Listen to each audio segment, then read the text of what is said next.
はい、皆さん、こんにちは。アロマンチャンネルの高弘です。今回もね、引き続き、古民家の2階寝室 DIY を進めていきたいと思います。で、前回がですね、こちら、フローティングベッドを作成しまして、これがね、我ながらなかなかの力作でして、前回の動画のコメントではね、皆さんからたくさんのね、称賛コメントをいただき、大変ね、嬉しく思っております。というような感じで、この2階寝室もね、家具作りに入り、もういよいよ最後の追い込み、ラストスパートに入ってるんですけど、今週も、家具を作りたいと思っております。で、今週作る家具が棚でございます。実際この寝室でね、生活するようになったら、いろいろとね、物を収納する必要があると思うんで、今回はね、棚を2つ作りたいと思ってます。で、そのデザインもですね、ちょっと一癖あるようなものを作りたいなって思ってて、先に名称だけ言っておくと、一つがアルファベットの M 型のね、棚。で、もう一つがアルファベットの A 型の棚を作りたいなと思っております。実際に口で説明するよりも、もう作っていく工程を見ていただいた方が早いと思うんで、もう早速作っていきたいと思います。ということで、今回も気合い入れて頑張っていきます。やっていくね。よっしょ。OK。ほんならまず、材のね、塗装からしていきたいと思います。で、今回もですね、前回同様、もう事前にね、材のサンダー掛け終わらしてます。もうほんまにサンダー掛けの絵面は地味なんで、もう割愛です。で、今、ここにあるこれらの材はですね、今回作る棚の骨組みに使用する材ですね。はい。まずこれらから塗装していきます。で、今回ね、材に使用する塗料がこちら。ブライワックスのウォールナット。これもこれまで何度か使用したことある塗料です。これで塗っていきたいと思います。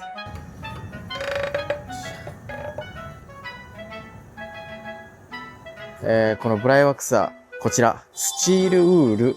これでね、塗っていきます。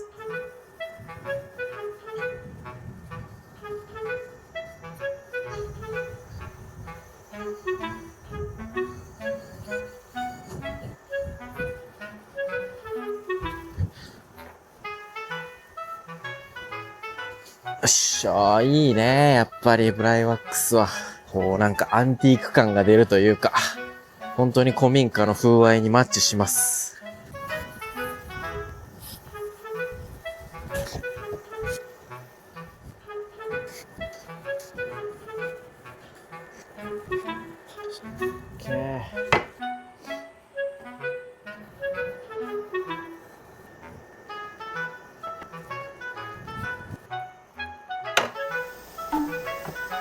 よっしゃ、オッケー。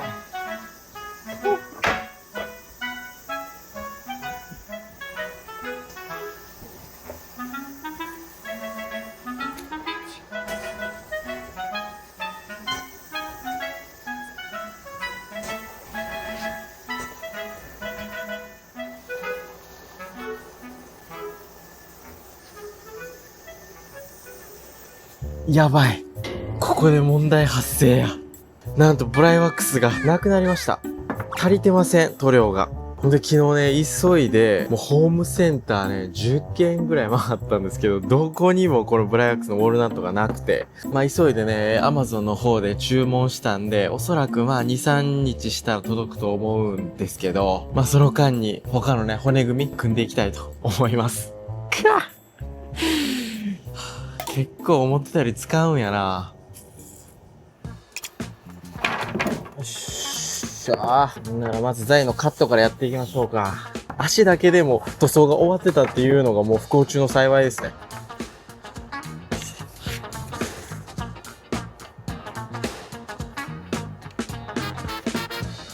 っしゃ。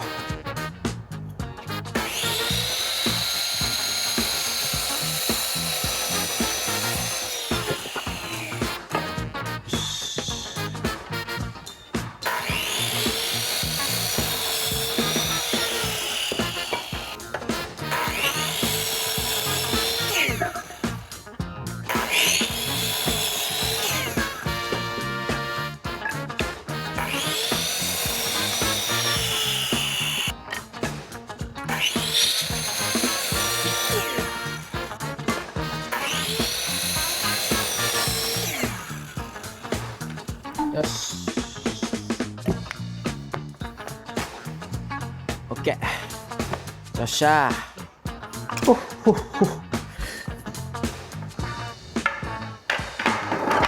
オッケー。ほんなら、まあ足をね、こうして、こうして、まあこう。こんな感じで、まあ接合しようと思うんですね。で、僕の今回のこだわりポイントとしては、表にビスを見せたくないんですよ。なので、こういう角のジョイント部分は、ここからこうやってビスを止めるんじゃなくて、ここ、内側にですね、ダボを入れて、こう接合するやり方をね、やってみたいと思います。まあちょっとね、難易度的には上がるんですけど、ちょっと挑戦してみましょう。はい。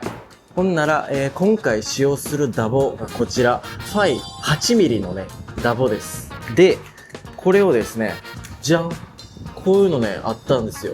まあこれダボ切りなんですけど、普通のね、ドリルとはちょっと違って、これね、ストッパー付きなんですよ。ある程度の深さまでいったら、自然にね、ストッパーで止まるようになってるんですよね。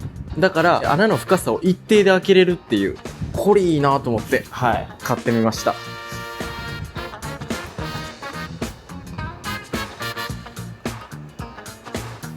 この2箇所やな。よっしゃ。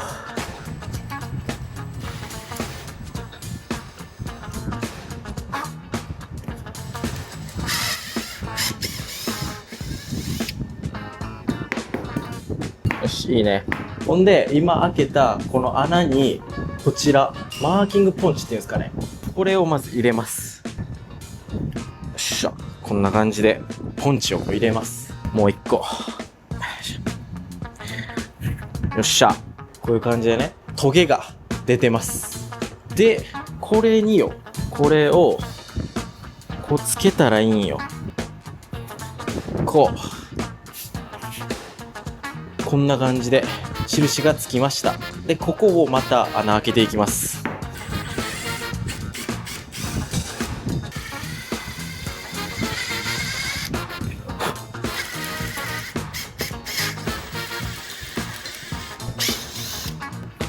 よっしゃ。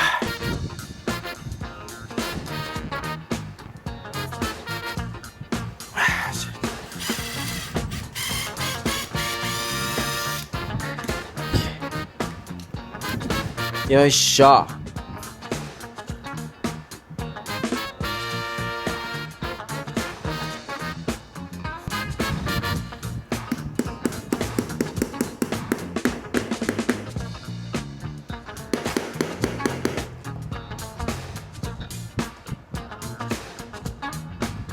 こうか。こうしたらいいんやな。こうして、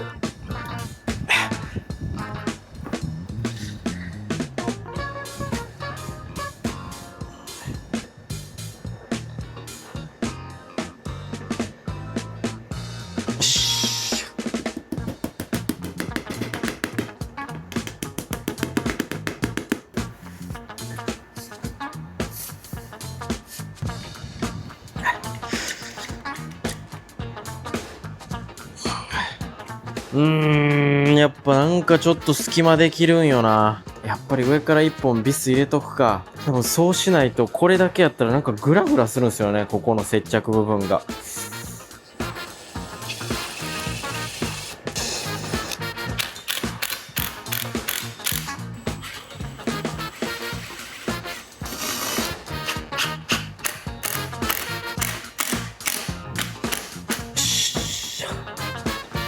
オッケー。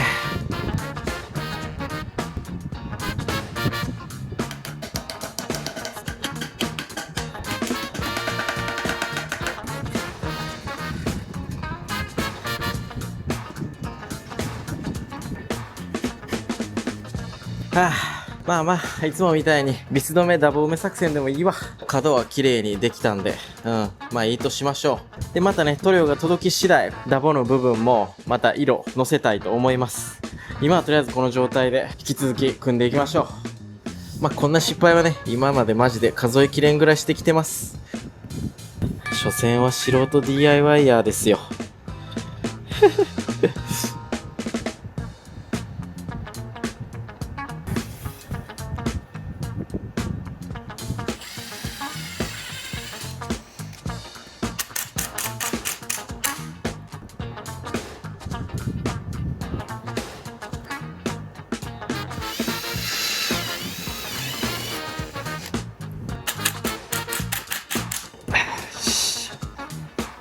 ケー。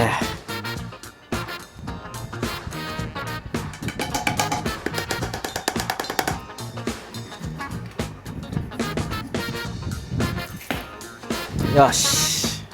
オッケー。ほんなら、ここから、先ほど組んだこの枠の間にですね、天板板を乗せるための、横木をね、入れていきたいと思います。で、ここでもう一回、この角っこでうまくいかなかった内ダボ作戦、やりたいと思います。先ほどはおそらくここね、斜め同士を合わせなあかんから、多分難しくてうまくいかなかったと思うんですけど、次はね、まっすぐ入れるだけなんで、多分うまくいくと思います。なんとしても今回は、ちょっと内ダボ作戦を成功させたい。悔しい。マジで。よし、ほんならまずはね、墨付けしていきます。で、もう事前に、こんな感じで、墨付けをしたね、もうバカ棒、これ作ってます。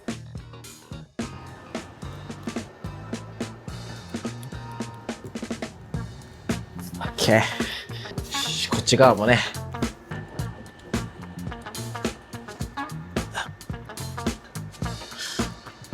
オッケー。墨つけたところ、真ん中に、まずダボ穴を開けていきます。でね、ダボは、まっすぐ垂直に穴開ける必要あるんで、こういったね、ジグを使います。これ。要はこれをね、こうね、カチョンとこう当てるんですよ。カチョンと。ほんで、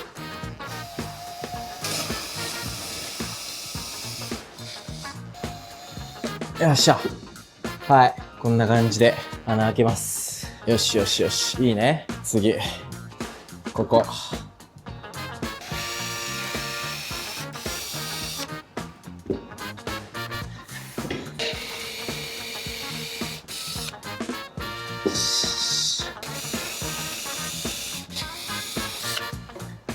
オッケー。でですよ。次。この間に入れるこの横木の方にも真ん中にね、穴を開けなきゃいけないわけですよ。ここでまた、このね、マーキングポンチ。これが役に立つわけですよ。これをこう穴に入れて、この横木をギュッと、ギュッと押し付けると。そうすると、こんな感じでここに印がつきました。よし。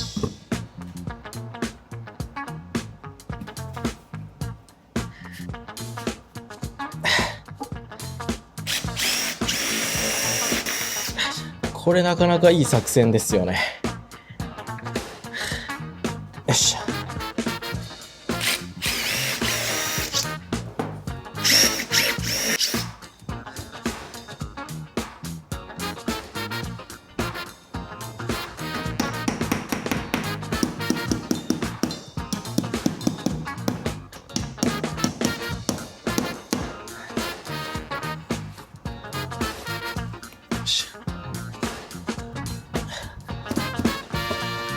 よし。よし。よっしゃ。よし。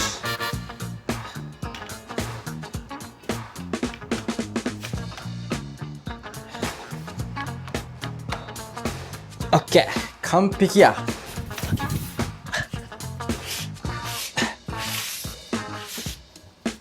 よし。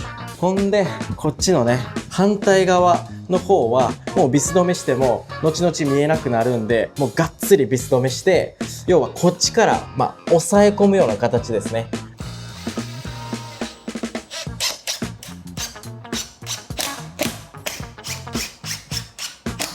っしゃ。いいね。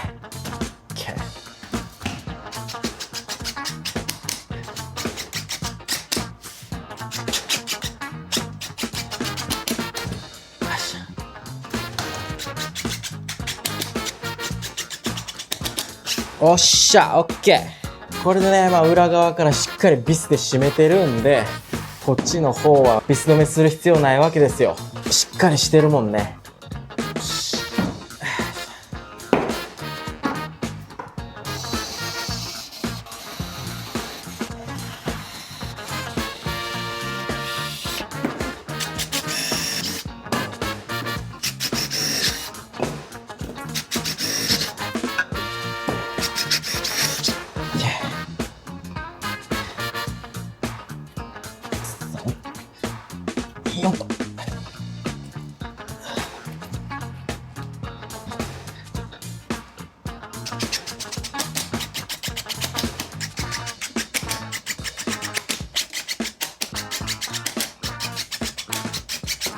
よっしゃ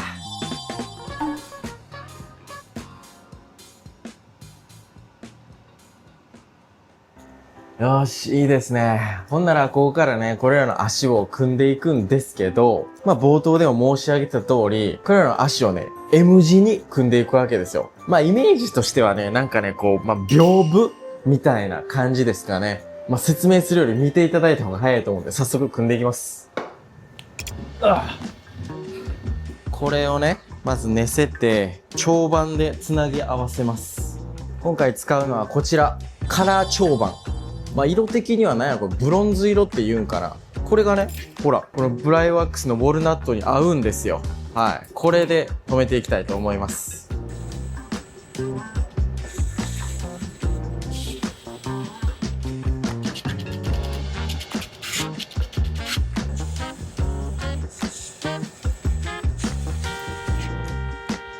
よっしゃ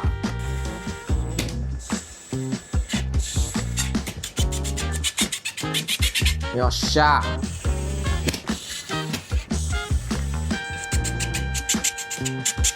よっしゃ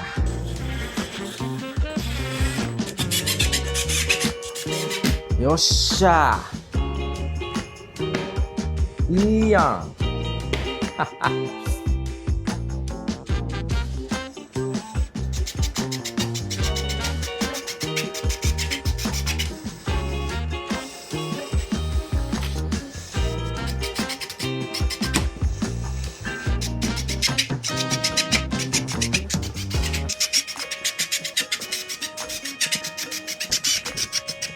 ケーこれもおお完璧よし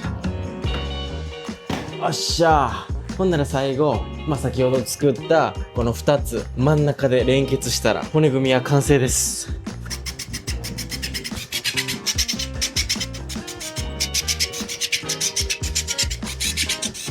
しゃーオッケー長板つきました。一回ちょっと立ててみます。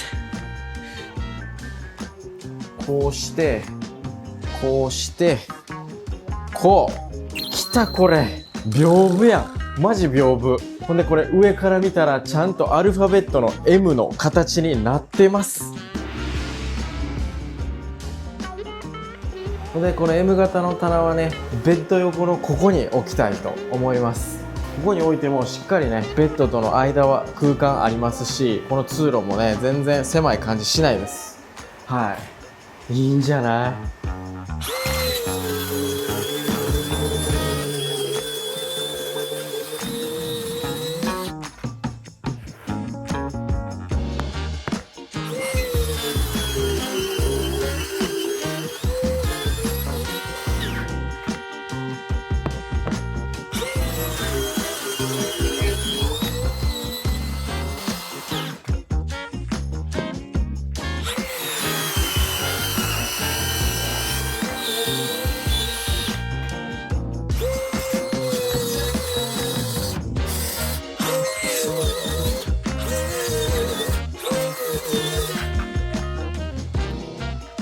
この M 型棚のね天板まだ塗装終わってないんですけど、実際天板乗せてみたらどんな感じになるのかねお見せしたいと思います。よいしょ。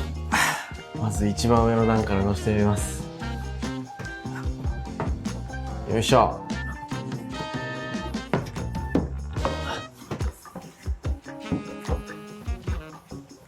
はい、こんな感じです。どうですか？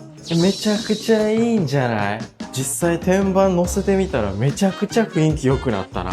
あんまりそこら辺では見かけないちょっと斬新なね棚になったんちゃうかなと思います。ほんでこれ形が屏風風やからかすごい高級感があるように感じますよね。いいやん。よし、ってことで今からもう一つのね A 型の棚を作っていきたいと思います。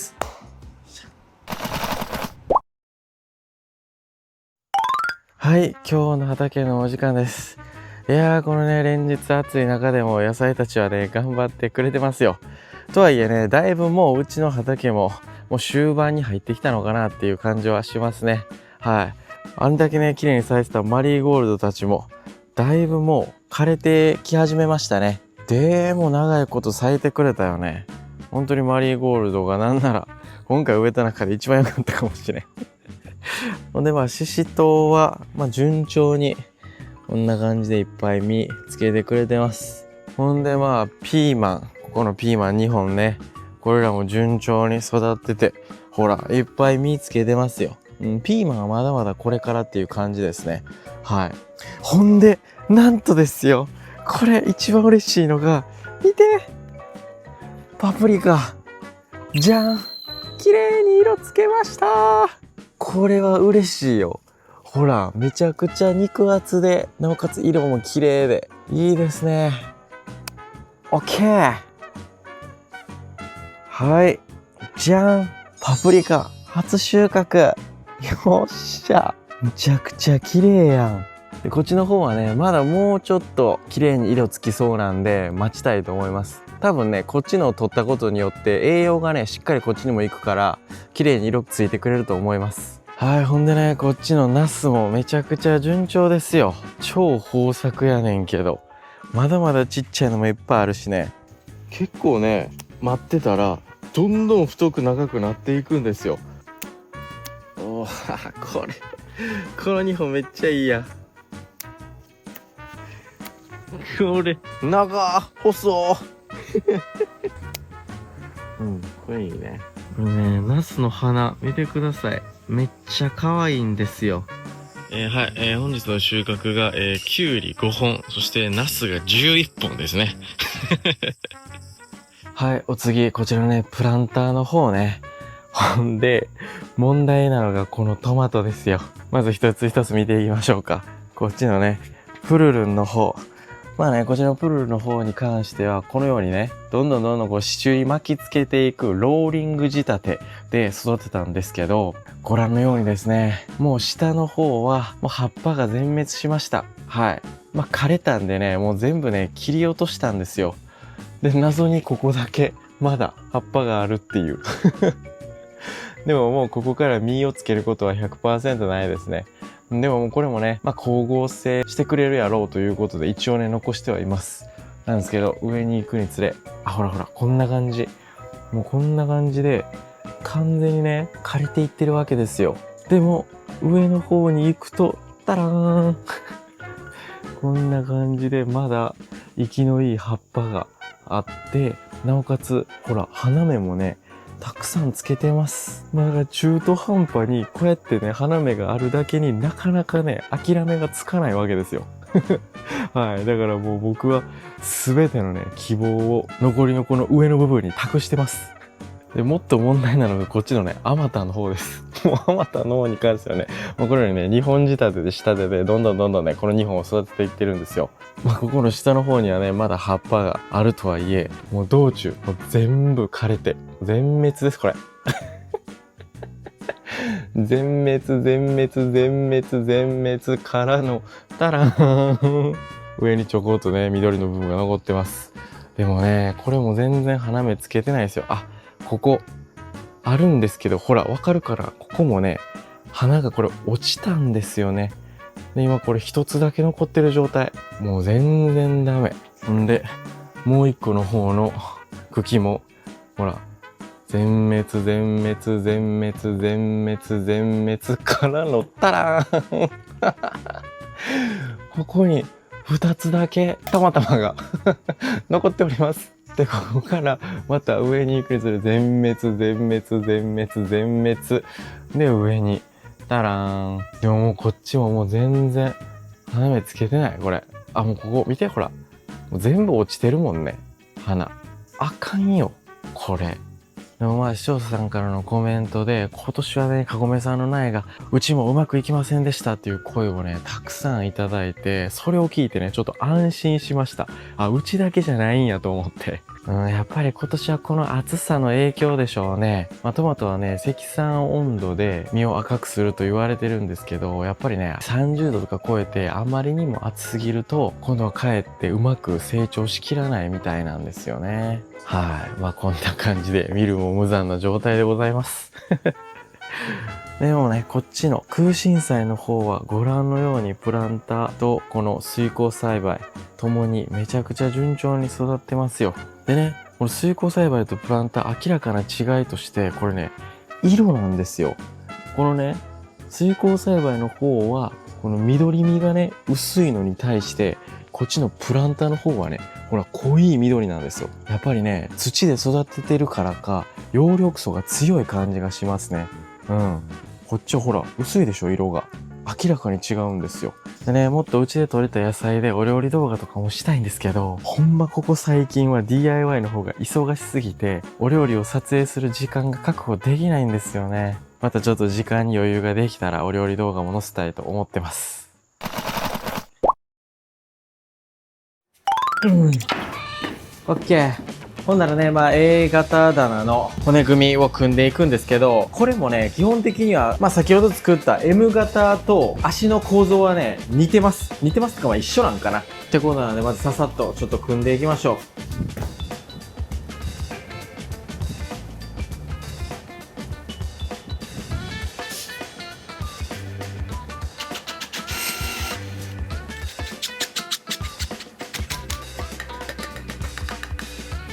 よし。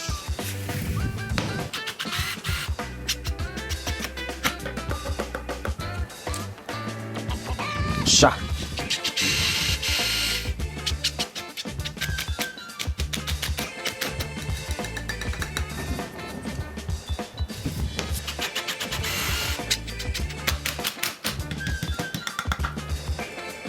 よっしゃ、オッケ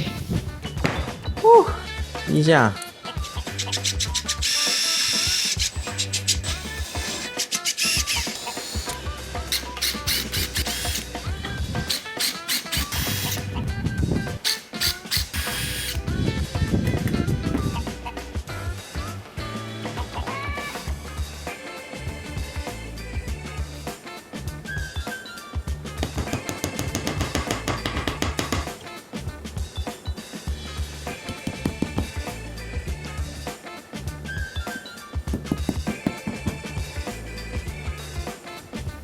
これもね、裏側は見えなくなるんで、ビス止めしたいと思います。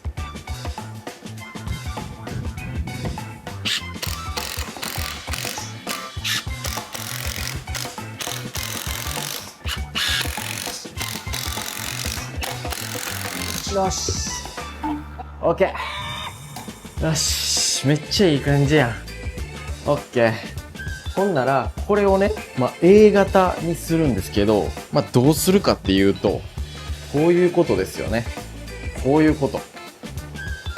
こういうことです。ここの上の部分を長板で固定して、で、ここ、間3段、天板を乗せるという感じ。いいんじゃない？よし。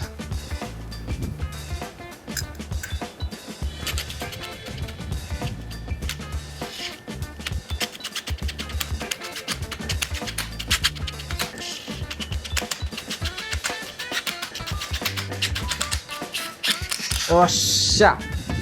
OK。OK。こういうことですよ。めっちゃいいやん。ほんならあとはね、ここに天板を乗せるだけです。よし。よっこいせと。よし。ほんなら天板をカットしていきましょう。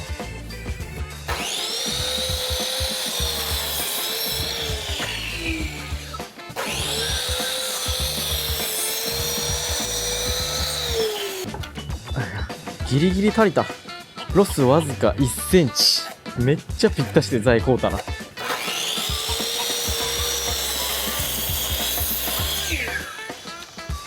じゃあ、オッケーオッケーオッケー。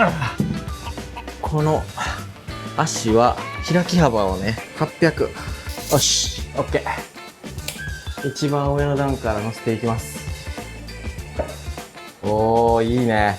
で、この左右の板の出代をね、均等にしたいわけですよ。OK。これはね、下からビスで留めていくんですけど、動かんように、動かんように、動いてもうた。動かんようにクランプで止めます。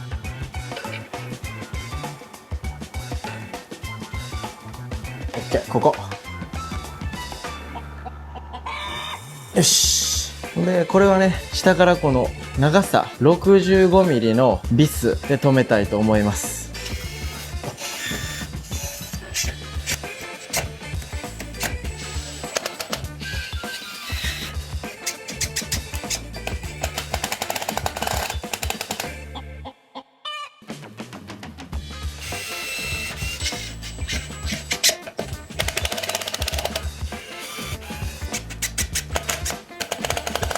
よっしゃ。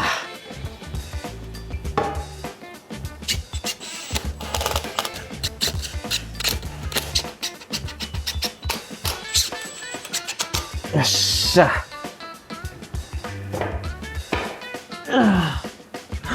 きつ。よいしょ。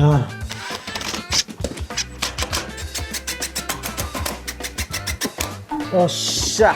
完成しました。やった。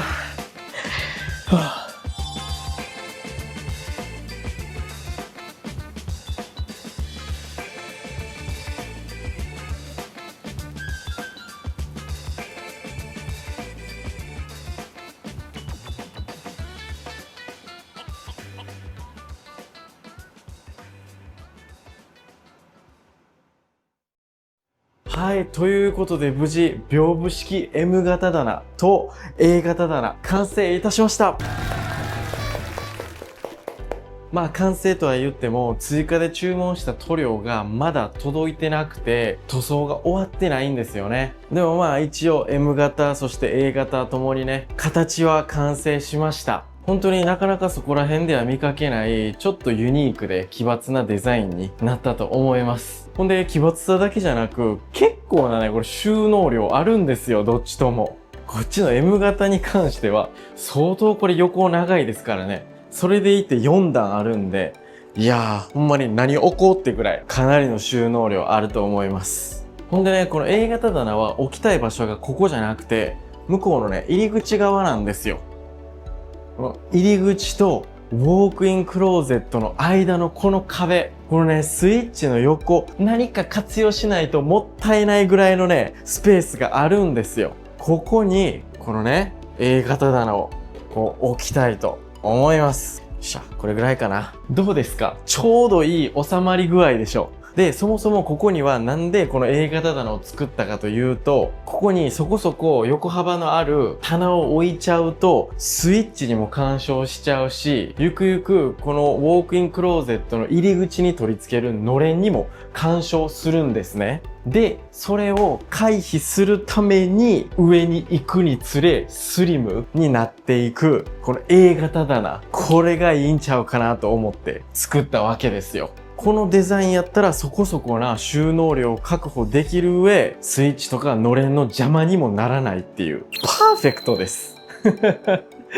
まあこの棚は入り口付近にあるということもあって、まあ鍵だとか財布だとかアクセサリーだとか、そういうね、外出する際に必要なちょっとした小物をね、置こうと思ってます。そしてなんといってもこっちの屏風式 M 型棚ですよ。これはなかなか秀逸よね。まあこれは上の天板が奥行き25センチあるんで、まあポットとかコーヒーメーカーとか置いたりもできるし、他には本とか書類とか、あとは僕の仕事機材とか、それ以外にも一台一段そこそこのね、高さを確保してるんで、ウイスキーのボトルなんかもね、置きたいなって思ってます。まあ今週は間に合わなかったんですけど、塗料が届いたら、このね、天板ちゃんと塗装して、最終的にね、この下から本留めしたいと思います。はい。今はまだこれね、仮で乗せてるだけなんで。はい。というような感じでいかがだったでしょうか？いやー、今回はね、ほんと僕が思うに、長板が大活躍でしたね。ほんと長板があったおかげで、骨組みをね、M 型にすることもできたし、A 型にすることもできたし、いやー、改めてね、長板の利便性、ありがたみっていうのをね、再確認することができましたね。はい。まあ、8月はね、引き続き、この2階進出のね、完成に向けて頑張っていくんで、応援していただけると嬉しいです。はい。まあこんな感じでね、今回の動画は以上になります。ご視聴いただきありがとうございました。それでは次回の動画でお会いしましょう。バイバイ。